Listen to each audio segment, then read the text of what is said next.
Mesdames et messieurs, bonjour, bienvenue à votre programme Autour du monde, ce programme consacré pour notre continent africain.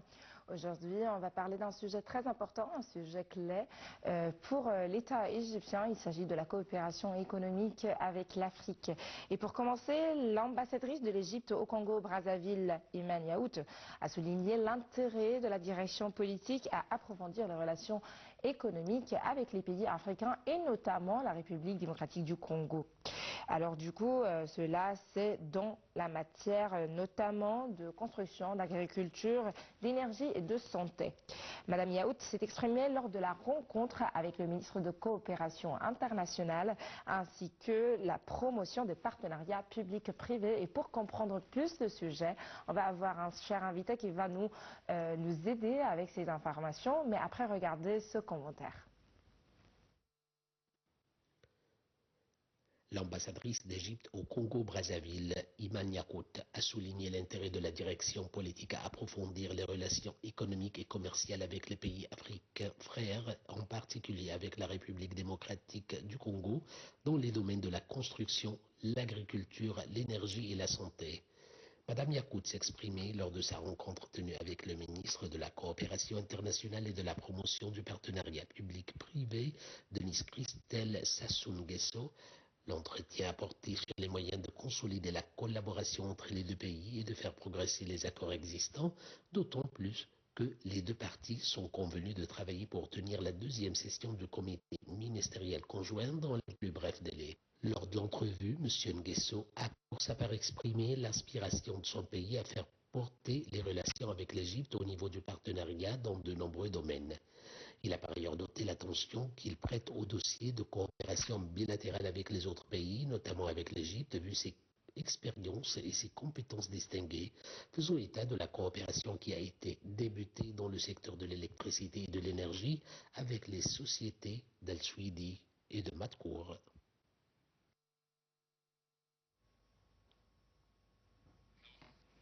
Comme on a dit, pour approfondir le sujet et avoir plus d'informations, on a un cher invité qui va nous aider avec ces informations. Il s'agit du docteur Amr Hamed, expert en économie. Bonjour monsieur.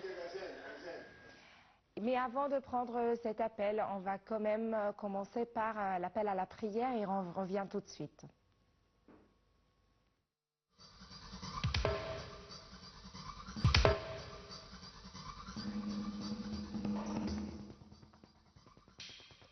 Et maintenant, pour enrichir notre sujet, on a notre cher invité, comme j'ai déjà dit, notre expert en économie, docteur Amr Hamed. Bonjour monsieur. Bonjour. Bonjour docteur, comment allez-vous? Est-ce que vous allez bien? Très bien, merci beaucoup.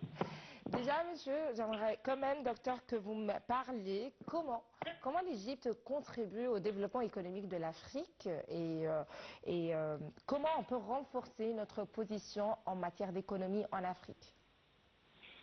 Pour renforcer la position économique de l'Égypte en Afrique, on peut commencer premièrement par des investissements dans les infrastructures.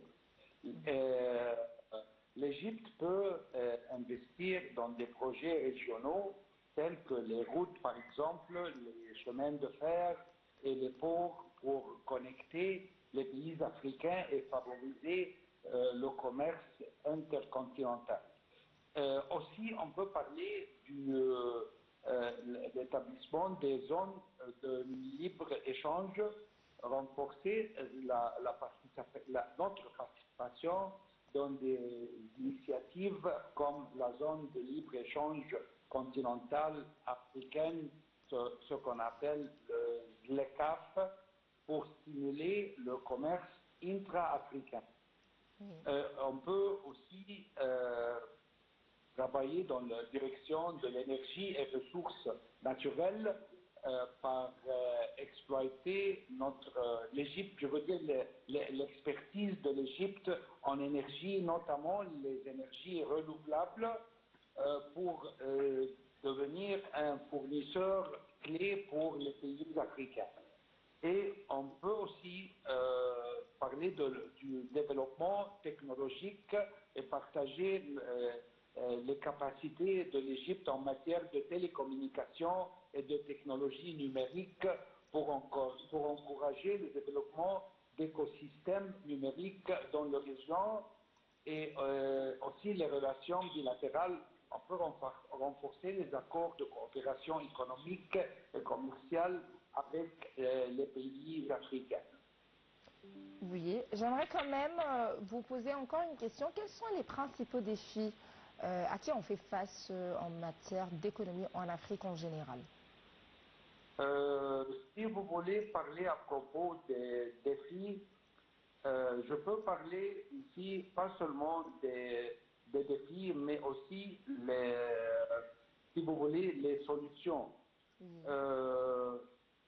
Pour les défis, par exemple, on peut commencer premièrement par les manques d'infrastructures. Ça, c'est le défi numéro un, les manques d'infrastructures.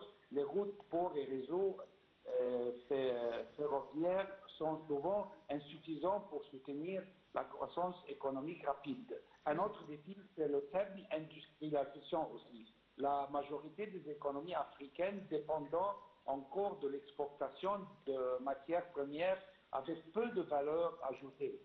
Et aussi, le développement illégal est un autre défi. La disparité importante entre les pays, au sein des pays, les zones rurales et les zones urbaines, et aussi l'accès limité au financement, ça c'est un grand défi pour les pays africains. Et il faut aussi parler à propos des instabilités politiques et les conflits, et aussi le changement climatique et la dépendance à l'importation. Mais on peut aussi parler de solutions pour ces défis. Alors, les solutions possibles, on peut parler de comment améliorer les infrastructures, promouvoir la transformation industrielle, comment renforcer les partenariats commerciaux régionaux et investir dans l'éducation et l'innovation technologique. Oui, et comme on vient de le dire également, il y a plusieurs entreprises privées, de secteur privé en Égypte qui mènent des projets d'infrastructures en Afrique. Comme vous avez dit, il s'agit d'un défi, mais également l'État égyptien avec une expertise en la matière à la solution. Mais merci beaucoup pour ces informations enrichissantes. J'ai beaucoup aimé parler à vous. Merci beaucoup.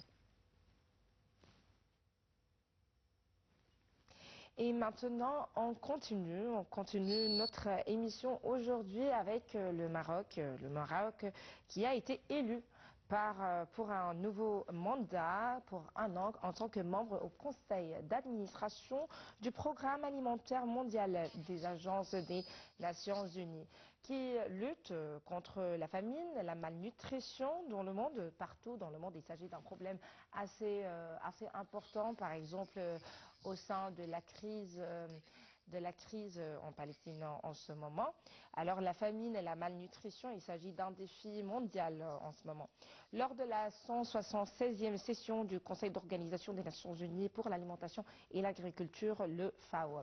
Cette réélection réaffirme la reconnaissance internationale des efforts consentis par le Royaume du Maroc pour renforcer la sécurité alimentaire au niveau régional en premier lieu et international en deuxième lieu, et indique la représentation diplomatique marocaine à Rome. Et voici un commentaire qui va nous expliquer l'intégralité des détails liant le sujet.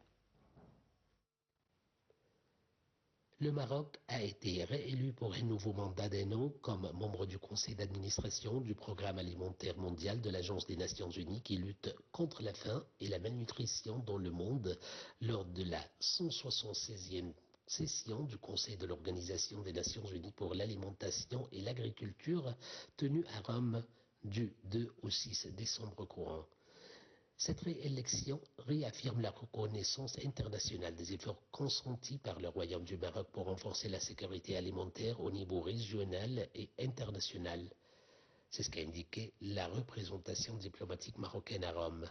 Cette reconduction témoigne également de la crédibilité dont jouit le Royaume et de la reconnaissance de son leadership durant son mandat en tant que président du Conseil d'administration 2024. Présidé par M. Bala, la délégation marocaine a participé activement aux différents débats et discussions de cette session du Conseil de la FAO qui ont porté notamment sur des sujets ayant trait à l'initiative main dans la main visant à accélérer la transformation de l'agriculture et le développement rural durable, les interventions d'urgence des agences onusiennes à Rome dans les situations de crise alimentaire ainsi que les impacts des conflits sur la sécurité alimentaire mondiale. Durant cette session, la délégation du Maroc a mis en avant les priorités des pays africains conformément aux stratégies et recommandations formulées lors de la 33e session de la conférence régionale de la FAO pour l'Afrique, tenue à Rabat du 18 au 20 avril 2024. La gestion durable des ressources en eau a également été mise en avant comme un élément fondamental pour assurer la sécurité alimentaire, en particulier dans les régions touchées par la sécheresse et les effets de changement climatique. Composé de 36 membres, le conseil d'administration du PAM est l'organe directeur qui trace l'orientation politique et supervise les activités de cette agence humanitaire onusienne. Mesdames et messieurs, on est arrivé à la fin pour aujourd'hui. Merci beaucoup de nous avoir suivis. C'était avec vous Lamia Abdelhamid.